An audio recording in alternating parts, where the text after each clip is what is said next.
Now it's time for Open House, sponsored by Pyramid Heating and Cooling.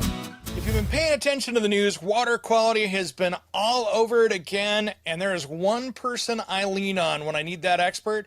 It's Marianne Metzger. Welcome to Around the House Northwest, my friend. Thank you. Thank you so much for having me. You know, there have been so many issues that are starting to come to light finally in the media out there about water quality issues. And, you know, I think most homeowners, when they think about water quality, they go, I get my water from the city. It'll be fine. But they don't really know what they're drinking. And it's probably the farthest from the case. Yeah, it's interesting because we call it the Safe Drinking Water Act. And it's not necessarily, it does provide a safer quality of water, obviously. But, the people at the municipalities have been now trained to say that the water meets federal standards, not that the water is safe.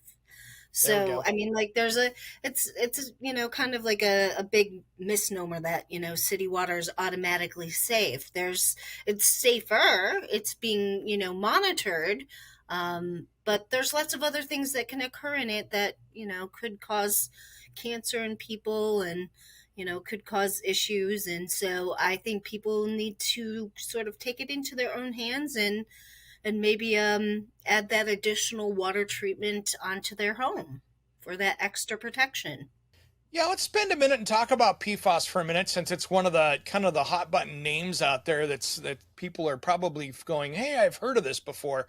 That is in everything from plastics to firefighting foam to, like you and I were talking about, that waterproof coating on our boots and shoes and clothing. Yeah, I mean, we do like this stuff because it does, give us things that we like. Like we do like our waterproof boots and coats and jackets and things like that. But it does present health issues. So, it's a good idea to reduce our exposure. Reducing our exposure in drinking water is one way. But I think people also need to realize your exposure to PFOS chemicals in drinking water is about 10% of your total exposure. Oh, So, wow. I mean, it's coming from lots of other things as well. I mean, pesticides, most pesticides contain some sort of PFOS. It's in, skincare products. Anything that's labeled as waterproof is likely has some sort of PFOS contaminant in it. So, just something for people to keep in mind. So what's the best plan for people to do? Is it basically start now with water testing inside their home if they're concerned about what their water quality issues are? Well, if they're on municipal water, many municipalities are already testing for it. Okay. So it's a good idea to contact them, find out if it's been tested for, and then you can kind of treat appropriately. If you happen to be on a well, you do need to test for it.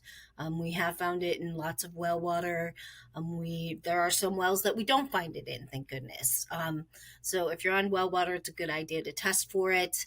Unfortunately, when you're testing for these types of things, it's not just the PFOS that you have to test for. You have to test for some other things as well, just because depending on what treatment you're going to use, that could cause all kinds of other issues. So I'll give an example here. If you potentially are in an area where there's radon in the water and you decide you want to use carbon, which carbon's great for removing PFOS, but if it also is soaking up radon, you're going to make some sort of radioactive waste that you didn't intend to do. So That's not good.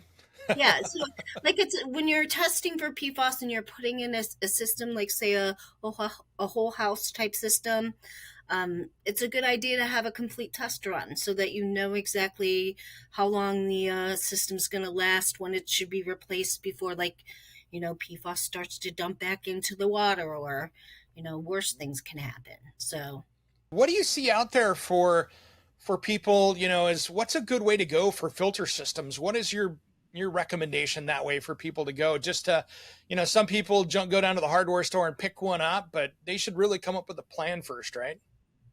I really think it's a good idea to to like a water treatment professional, especially anyone who is like a WQA certified professional, because those are the people that are taking the time to go get the education on these like new topics like PFOS.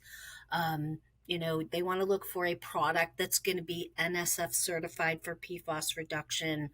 Although right now, more and more, claims are coming out. They're writing new protocols because, the EPA went from 70 parts per trillion, thinking that was okay, down to 4.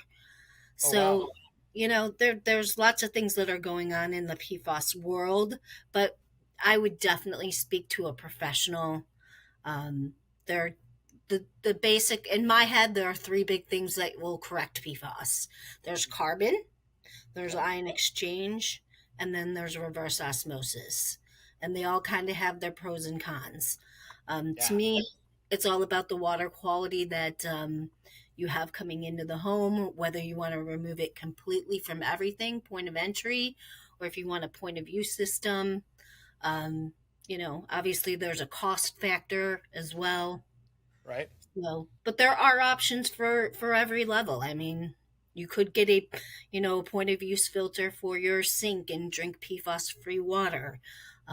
You could remove it from everything in your home. Exactly. Well, Marianne, thanks for coming on today. You gave us some great information. You wear a lot of hats. What's the best place for people to find you? They can find me at Eastern Water Quality. It's www.ewqa.org. Cool. Marianne Metzger, Executive Director over there. Thanks for coming on today, my friend.